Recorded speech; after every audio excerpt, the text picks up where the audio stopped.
तो कैसे हैं आप लोग? उम्मीद करता हूँ कि आप बहुत अच्छे होंगे। तो चलिए, हमारा YouTube चैनल एजुकेशन ब्लिंक आपके लिए हिंदी का गद्य खंड का पहला चैप्टर क्लास 10th का नेताजी का चश्मा आपके लिए लेके आया है। तो स्टार्ट करने से पहले जो इस चैनल पे नए हैं वो इस चैनल को सब्सक्राइब कर दीजिए और वो जो बेल का आइकन नीचे है उसको दबा दीजिए, जिससे कि आपको लेटेस्ट अपडेट मिलता रहे।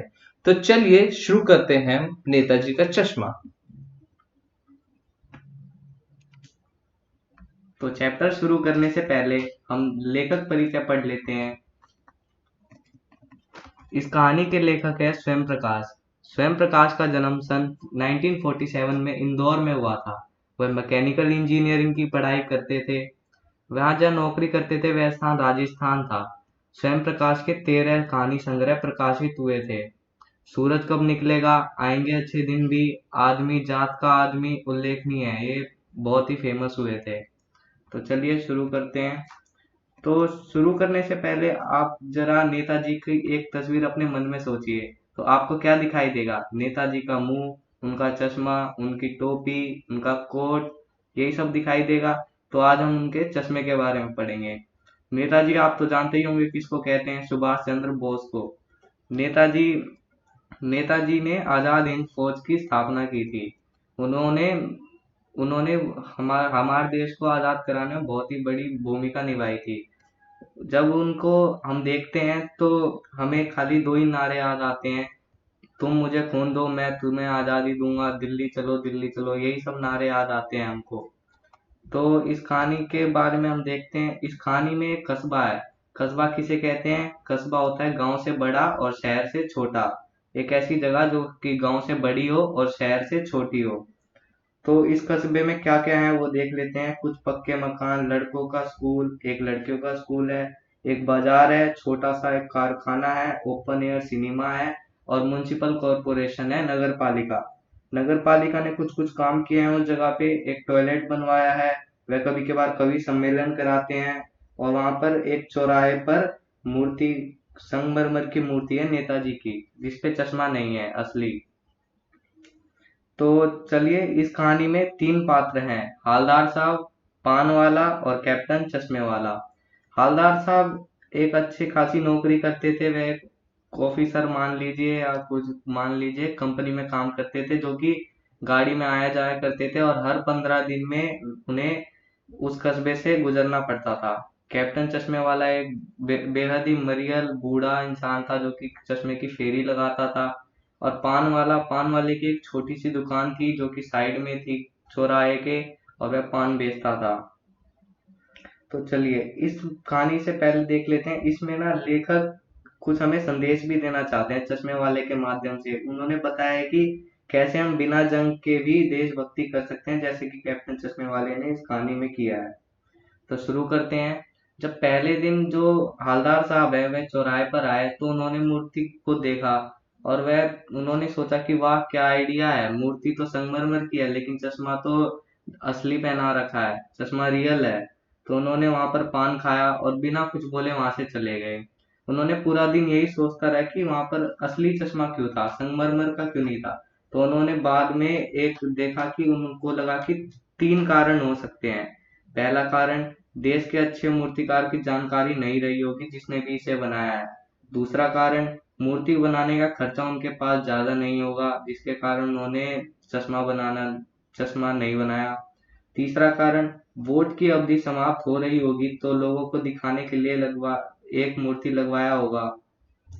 और उसको जल्दी से जल्दी खत्म करवाने के लिए एक लौता हाई स्कूल है जो उनके आर्टिस्ट को, मोतीलाल है, जो 1 महीने में तैयार करने के लिए बोला होगा, जिन्होंने जल्दीबाजी में चश्मा नहीं लगाया होगा। तो उन्होंने देखा कि चश्मा नहीं है तो चलो यही सब कारण होंगे। तो दूसरे दिन, अगले 15 दिन में वह जब वहां पर चौराहे पर गए तो उन्होंने फिर से मूर्ति को देखा ध्यान से। तो उन्होंने देखा कि इन पे चश्मा इस बार अलग है।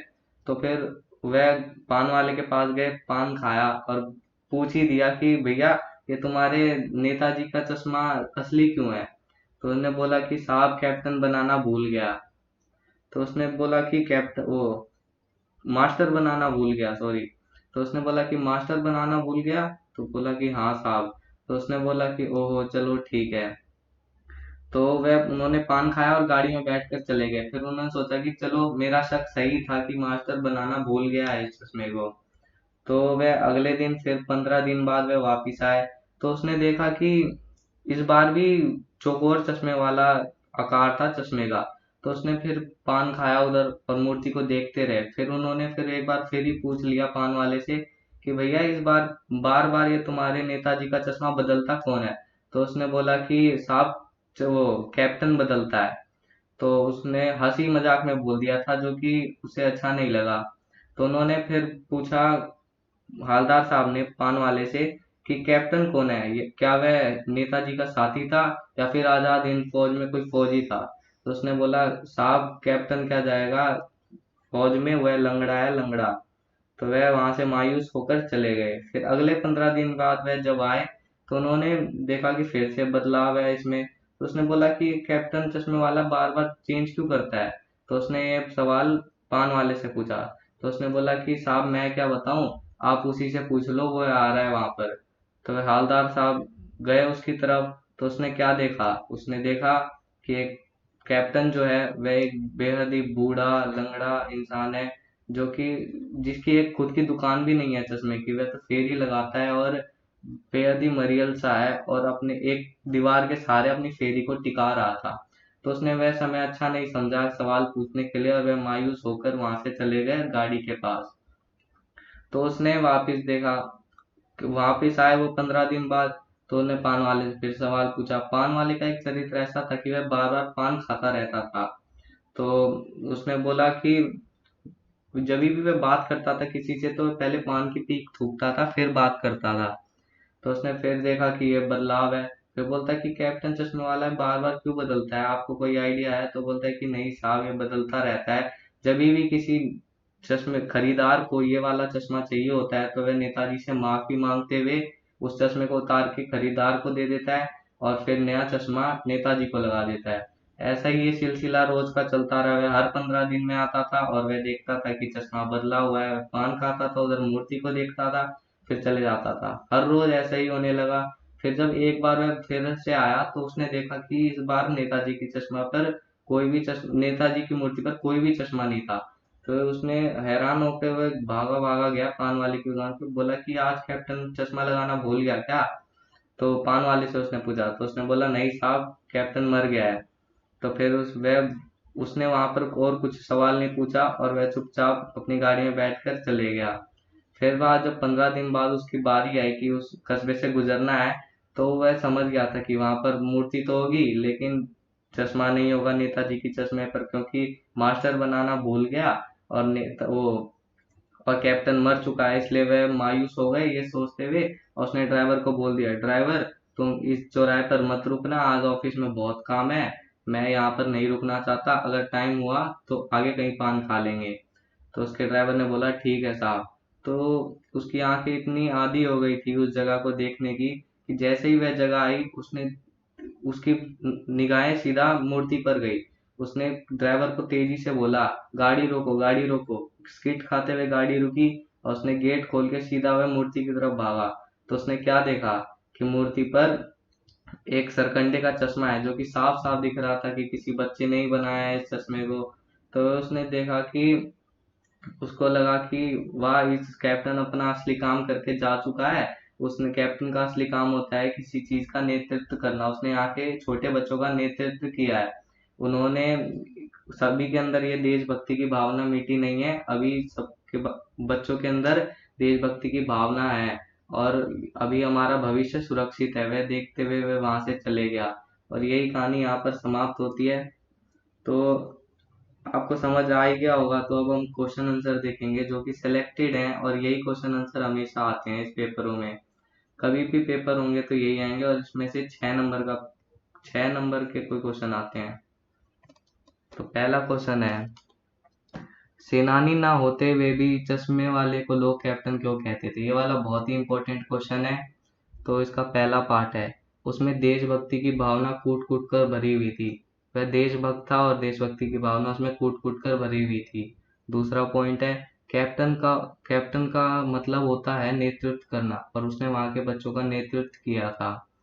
तीसरा पॉइंट है, उसे लग रहा था कि नेताजी को देखने में असुविधा हो रही है, इसलिए वह चश्मे बदलना और देशभक्ति को दर्शाता था। उसे लगता था कि नेताजी के आंखों पर चश्मा नहीं था, तो नेताजी को दिक्कत हो रही होगी देखने में, इसलिए वह चश्मा बदल देता था और अपनी देशभक्ति को दर्शाता था।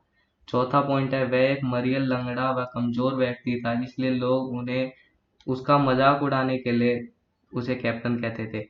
लोग जो होते हैं वह किसी बेचारे पे ही अत्याचार करते हैं, तो वह मरियल लंगड़ा था इसलिए उसे सब कैप्टन कह के चिढ़ाते थे, यह भी एक कारण हो सकता है।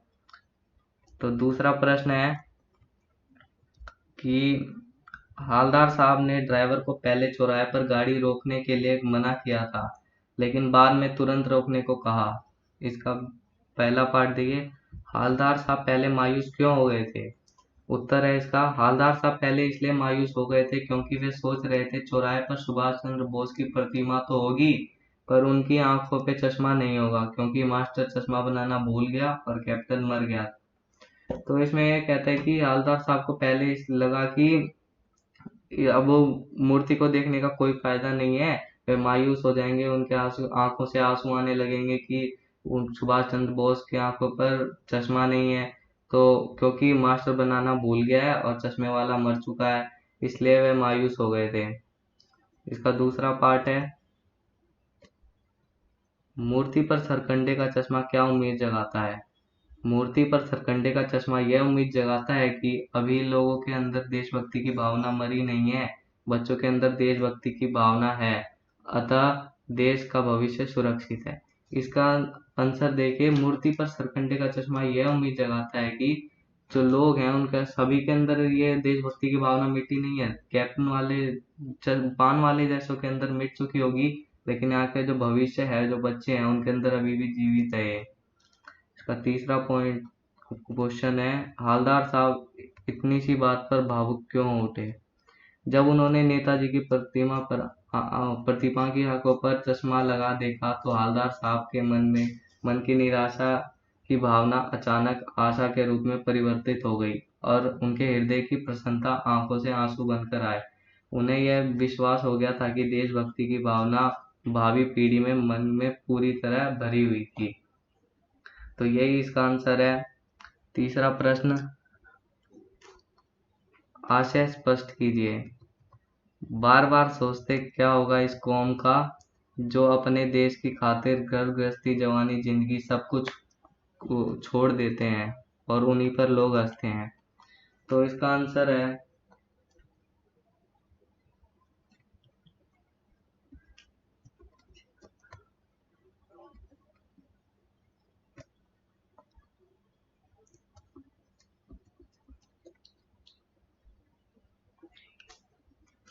तो इसका आंसर देखते हैं अभी हम।